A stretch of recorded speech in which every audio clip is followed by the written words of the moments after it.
The photo. That's how I know. No, all I know was Food Mart. Food Mart. Family What's Mart the one? too. Family Mart. Yeah, listen to it 4,000 times a day.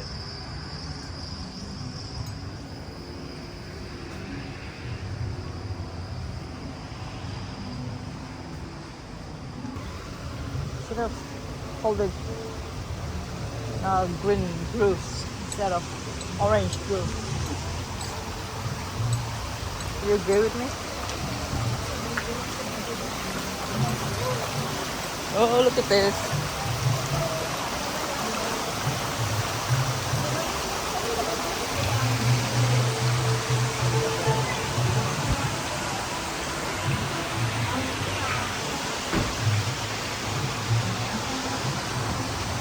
Venue. Ah, yeah. They have playground here. Dalam foto di sini. Oh no, this area. Nih, jembatannya bagus banget ada. You wanna photo here first?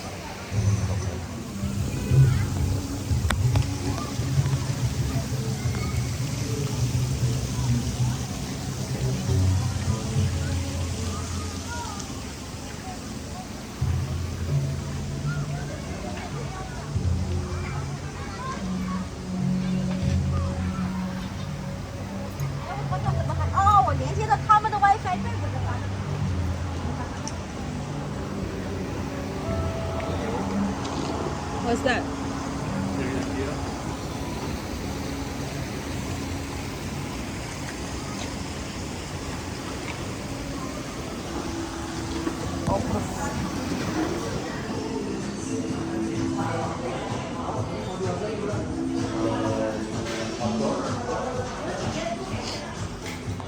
Ada yang smoking di luar nggak ya? Di luar. Smoking di luar. Oh, ya, tapi maksudnya saya nggak smoking, ada yang smoking juga.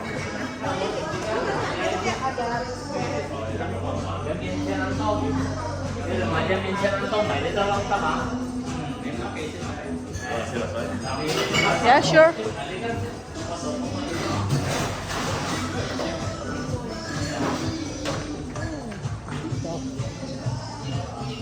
Here, or do you want to sit inside?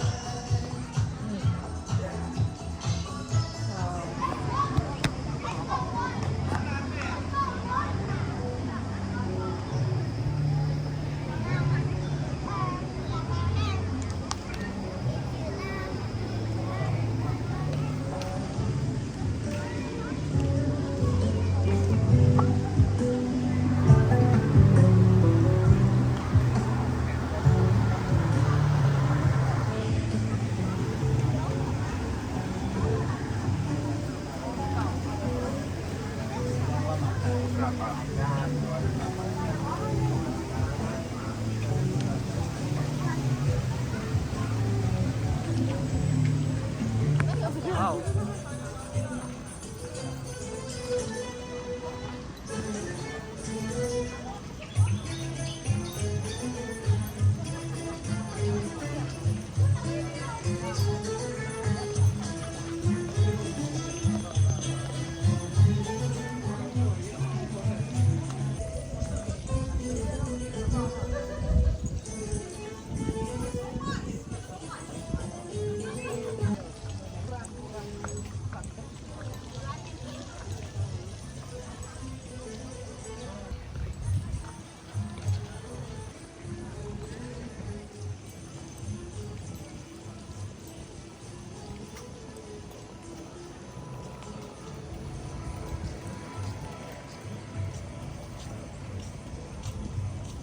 Really nice weather.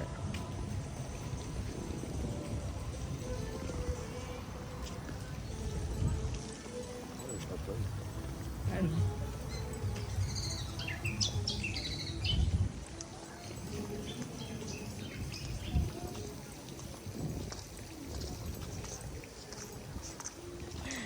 look at that. Hello. Hello, doggy.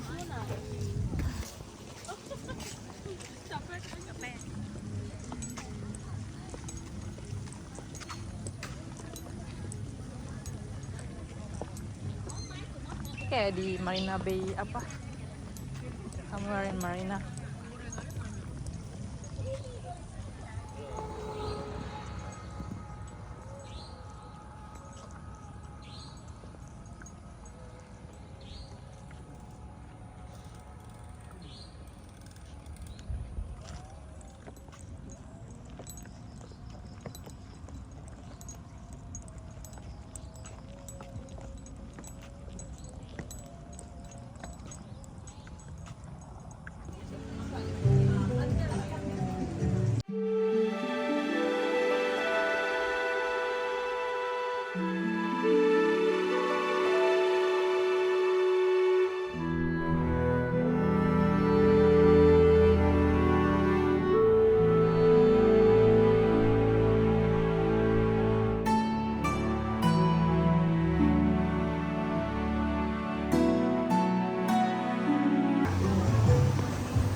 Ini Pop Mart. Is it? What is it?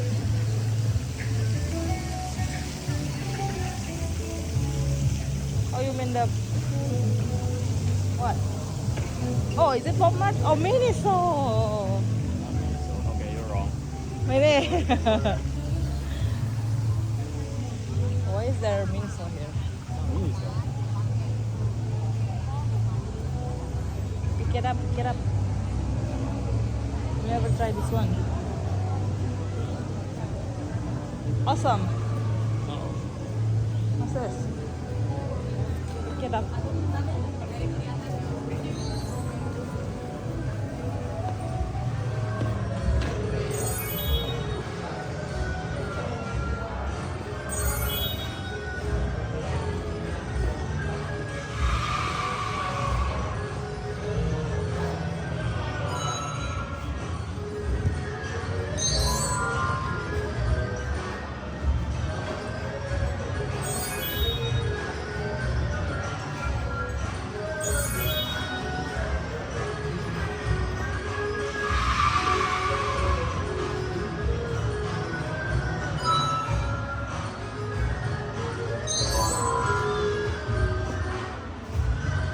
Ini.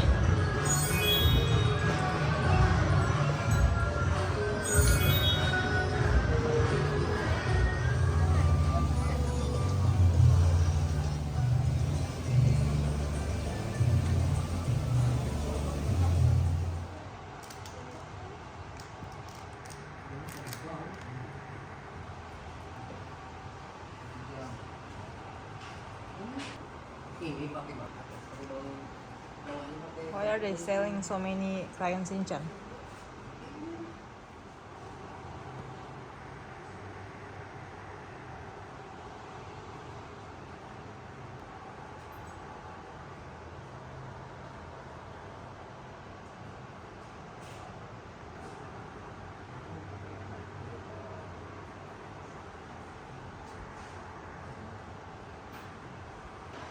Magnet.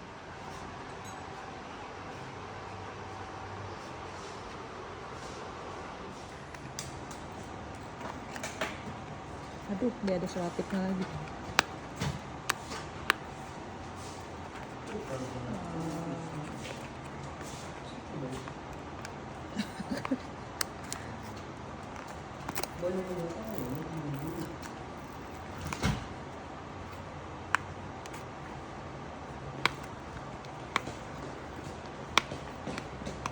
Ada sini.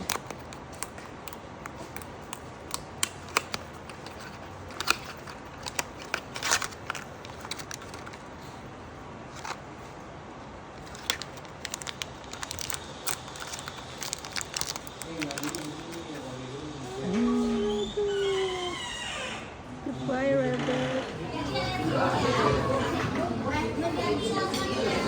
Yeah.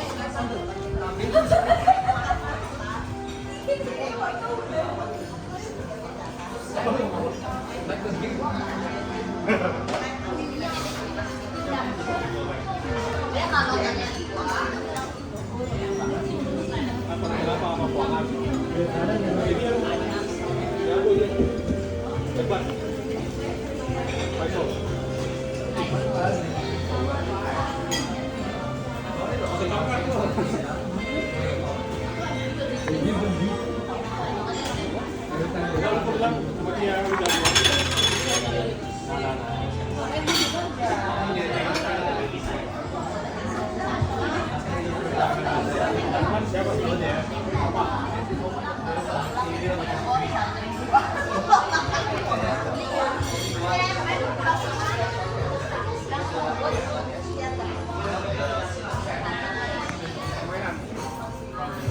yung makanan.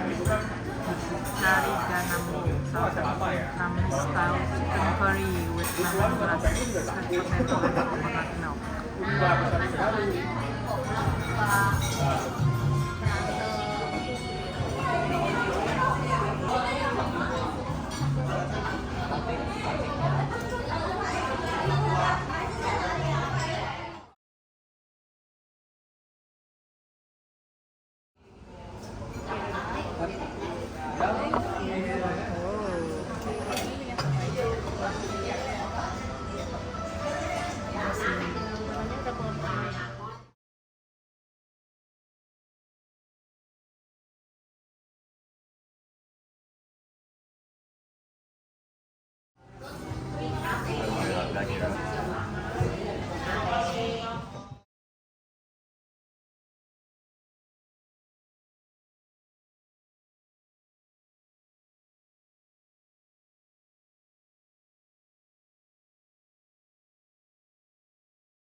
It's real good. Real good, yeah. Very good.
Saturday night when a residential building was hit.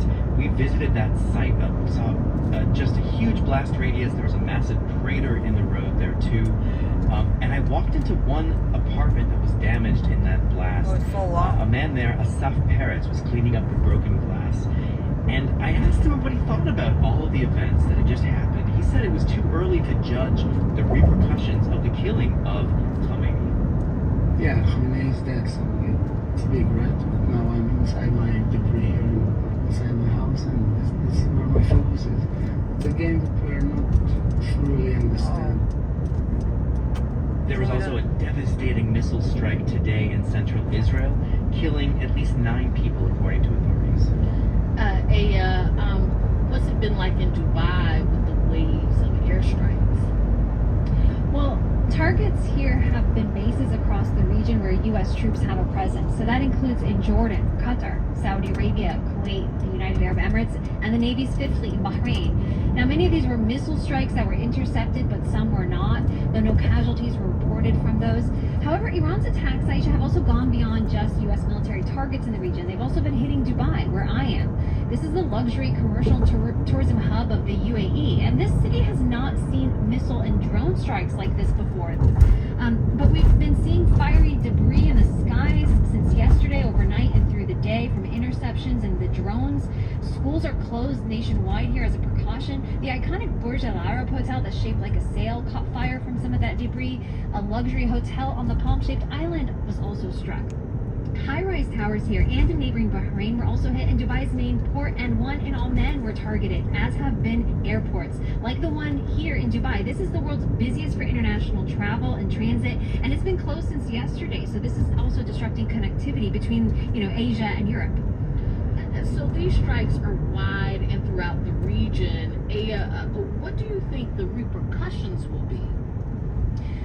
So Gulf countries have not responded militarily as of now, but they say they reserve the right to do so, and they've been holding calls with both Iran's foreign minister, but also many of the leaders here have spoken with President Trump in the last 24 to 48 hours. Now, Iran says the bases located in these countries are being used against them, and so they're going to continue targeting those bases where there are U.S. troops. But again, Dubai is not known for having U.S. bases or U.S. positions, so the attacks, at least here in the UAE, seem to be directed at the country's image as a safe haven, and because of the UAE's close ties with Israel. The UAE warned that if this continues, it will not stand by idly. So you're talking about Gulf countries potentially being dragged into direct attacks, and this spiraling into a much bigger, longer war. There were also violent clashes, by the way, near the U.S. Embassy in Baghdad, Iraq, and the U.S. Consulate in Karachi, Pakistan, after Khamenei's killing. But to bring this back to the Gulf, the other major fallout is the Strait of Hormuz. That is where up to a third of the world's crude oil passes each day. And with ships there not transiting, and one actually being hit today as well, trying to transit, there are real concerns that oil is going to dramatically spike in price. There are some experts predicting a $20 a barrel increase in price when markets open tomorrow. In 500 meters, slide left onto the ramp. In Dubai and Daniel Estrin in Tel Aviv. Thank you so much to you both. You're welcome. Thank you.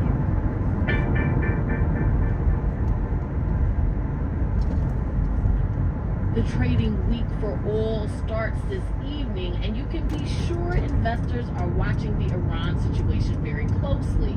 Not only is Iran a major producer, Slide left onto the ramp. also striking at neighboring producers and sits on the Strait of Hormuz, the stripping lane. Continue for 1 kilometer. World's oil and gas flows. Mary Lovely is a senior fellow at the Peterson Institute for International Economics, and she joins us now.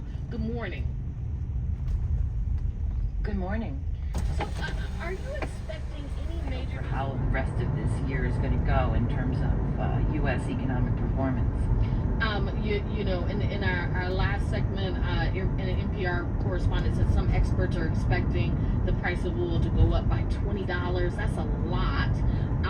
Just in opening, because of this uncertainty. What could that impact on the price of oil shooting up because of the uncertainty due to businesses and economies? Well, the price effect and uncertainty about prices will travel through supply chains very quickly. In 200 meters, merge onto the road.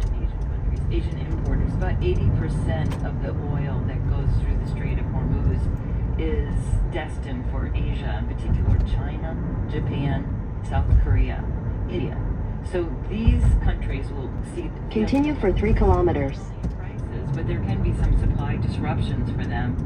Europeans will feel it. European refiners will face higher costs for crude. Markets for LNG or natural gas will tighten. So there's all these different effects that are going through supply chains, and that of course will have a upward pressure on the inflation rate, particularly in In 3 kilometers, take exit 4.